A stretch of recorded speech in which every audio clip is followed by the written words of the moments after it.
chopping, what do we need? We need 2 pounds of self-raising flour. Yeah.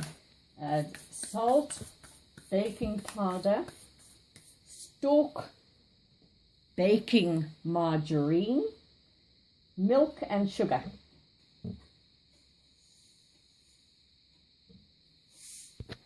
Okay, Frank, so you're sifting together the dry ingredients into the mixing bowl. Go. I never wash this sifter because I use it only for flour and dry ingredients. And as soon as you start washing it, it's going to start clogging up somewhere. So I just get it out very thoroughly when I'm finished before putting it away. Right. To that, we add the sugar. Now, I use, the ingredients say 2 cups, but officially, but I use 1.5 cups of sugar. So this is half, 1.5 cups of sugar. I've had this Stork special baking margarine. It must be the Stork baking margarine. I've had it melting and it's melted, and now I'm going to add that to the dry ingredients, which you're going to do. No. So Frank, with your spoon, make a pool in the middle of the dry ingredients. Pour in that melted Stork. Pour it all in. Pour it all in. The whole lot. Pour it all in. Keep pouring. That's all right. That's all right. All right. And then, in addition, you add now 2 full cups of milk. Okay. Full cream milk. Full cream milk, 2 cups. That's fine. All right. Pour that in, so and another one. Totally overflowed. That's fine. Okay. That's fine. And that you mix all that together with that spoon that I gave you. Right. Keep mixing. You see? Right, Frank. As you mix it, do it the way you were doing, that incorporates air and makes the mixture nice and light. Like that? Yes, that's lovely. That's make sure that you put the spoon right down to the bottom so that you don't get bits of flour that haven't been incorporated into the mix.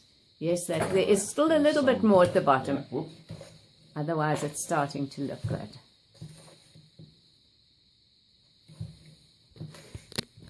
Take a spoonful of the mixture and roll it into a ball and arrange it in your previously greased baking tin. Mm-hmm. And you work your way, spoonful at a time, putting them reasonably close together, but not too close, at about that distance apart. Right. Oh goodness. Yes, this is correct. Okay, Frank, so now you take a spoonful, roll it into a nice ball so that there's no cracks, but don't overdo it. Okay. And then place it in the... Okay. That's good. Kind of big. No, it doesn't matter if they're different. That looks about right to me. Let's see the size. Show us the size. Good. Roll it into a nice ball. Good. And place it. Excellent. Okay. All right, Frank. Now you've got nice rows. They're all more or less even and in rows. The oven you've got onto 350 degrees Fahrenheit, yeah. Which is about 180, I think. Yeah. Yours. Now put that into above the center of the oven in mine, because my bottom element is the one that's hot. Close that, and now you time that for half an hour, 30 minutes on your timer. 25 minutes, 5 minutes to go. As you can see, that's quite filled up the container. Now we are waiting for the scones that they are at the moment to get it brown.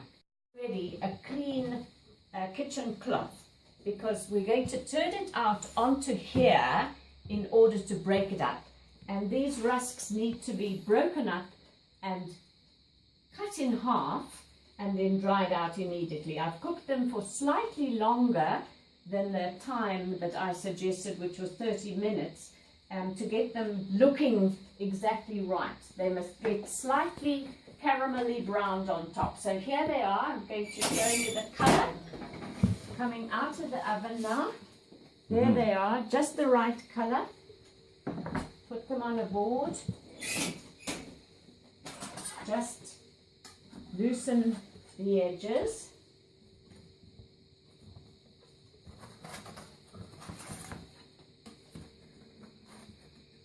Loosen the edges, and then I turn it out onto this kitchen cloth.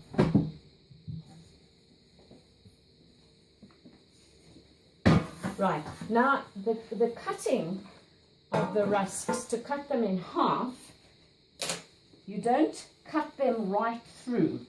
I divide these up. You remember we did them slightly apart, our little balls of dough, so that when they spread, you could still separate them. It didn't make one complete lot of scones. And then I start with the edges and have handy a sharp little knife. What you do is cut through the middle, just the edges with the tip of the knife, and then break it open like that. And I always do these corner pieces first, then the edge pieces. When I've done, I'll just do the 4 corner pieces quickly. Just round the edge part.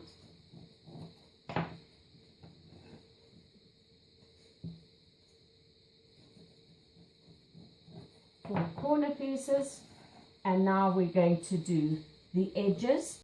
Get to the ones in the middle, you just divide them all out and then just choose any side, slit it down slightly and open it up exactly as you did the others. Have them all divided up into the baking tins, and the oven temperature must now be down to 100 degrees Celsius or 200 odd Fahrenheit. And at that temperature, they'll dry out in about an hour. Okay. But they must be thoroughly dried, and we'll look at them after an hour and see how that goes. Taken these out of the oven. They've been in now for an hour and a half, and they must be completely dry. Absolutely dry, no more moisture in. So make sure that even the thickest ones like this, there's no give, that they're completely dry. And you'll see that they're starting to toast just ever so slightly. You see that? The thinner ones are getting a slight toasted look. And that's pretty much confident now that these are fully dried.